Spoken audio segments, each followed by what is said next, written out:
Stop bouncing. Today's the day! This was the longest trial I had ever been a part of. 3 hours.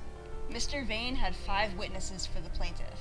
Miss Privilege, Miss Take, Miss Take's sister, Miss Privilege's boyfriend, and a vet. Miss S had us. At first, Mr. Vane was trying to establish that the dog was in such horrible condition when it came into Miss Privilege's possession. You know they rehearsed this because all the witnesses except the vet used terms like death's door, skittish, emaciated, and so on. Ike was on death's door. Poor Ike.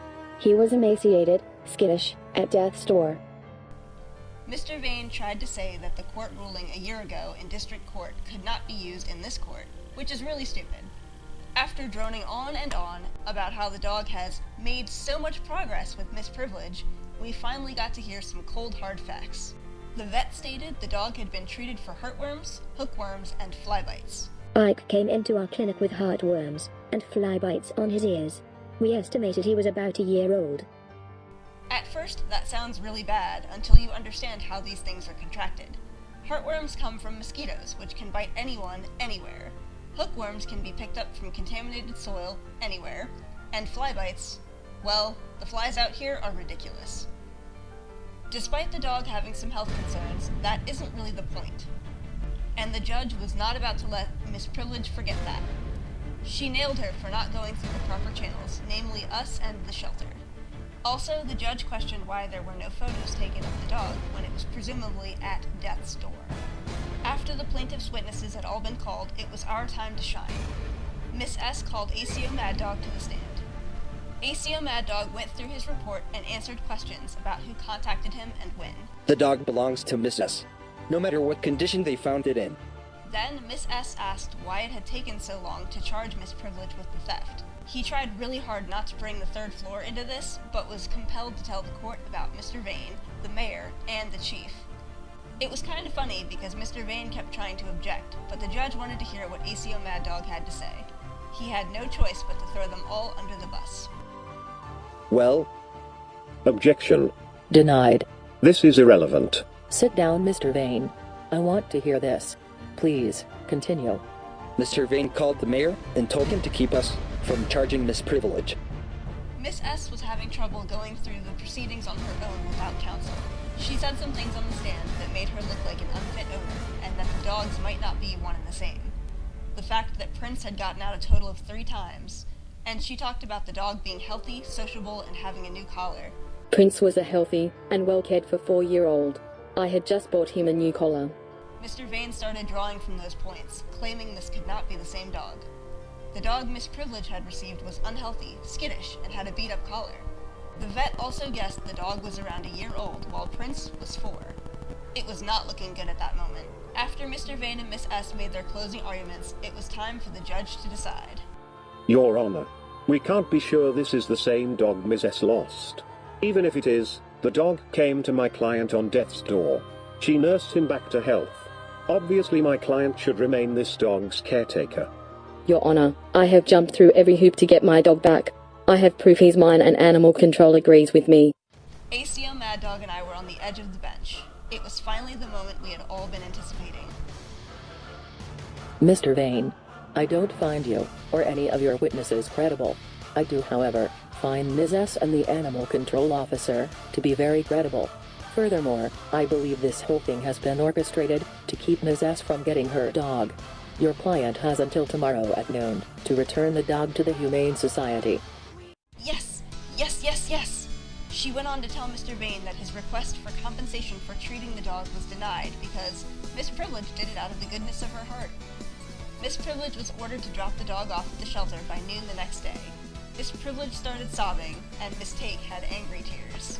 June 20th, the court order. It was the day Miss Privilege was ordered to drop Prince off at the shelter. I was going to be there to make sure it happened. I had brought in an owner surrender around 11, so I decided to stay the extra hour.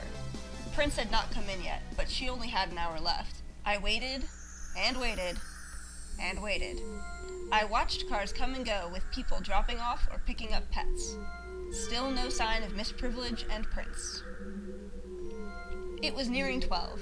She wouldn't honestly go against a judge's order, even if she was planning on appealing the decision. I waited until 12:15. She did not show up, so I called into circuit court to tell them she had failed to deliver the dog. That's when they informed me that Mr. Vane filed a motion to postpone the date she had to bring the dog in. I thought to myself that this was complete crap, so I went to circuit court in person. I found out that the reason for the motion was because Prince was in another state, and that was precisely the reason I wanted the dog to be in protective custody. But everyone said, no, she won't hide the dog. Really? A whole other state. Fortunately, the judge denied the request, and Miss Privilege was given a trial for contempt the following week. It just left a lot of questions about where the dog was, and would Miss S actually get him back. Friday, June 22nd. Redemption. We got the call that Prince was at the shelter. I was so excited and relieved. I called Miss S to let her know that it was finally over. Her dog was waiting for her. I, of course, wanted to meet the dog that I worked so hard to get back. Everyone, I would like you to meet Prince, the umpteenth $1,000 dog, because you know Miss Privilege spent so much money on this dog. He's really small. I can see why Yvette thought he was young. He does look like a puppy. Welcome home, Prince, and that concludes this crazy saga of ACO Twiggy and the Dog Bandits. Hope you guys enjoyed that.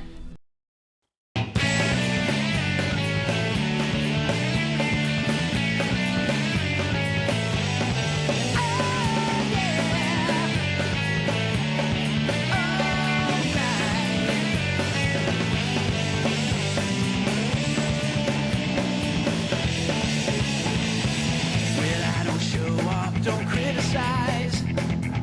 I'm just living by my own. For now, this is ACO Twiggy calling 1042. Till next time. Compromise. 'Cause I only have a steadfast heart to go.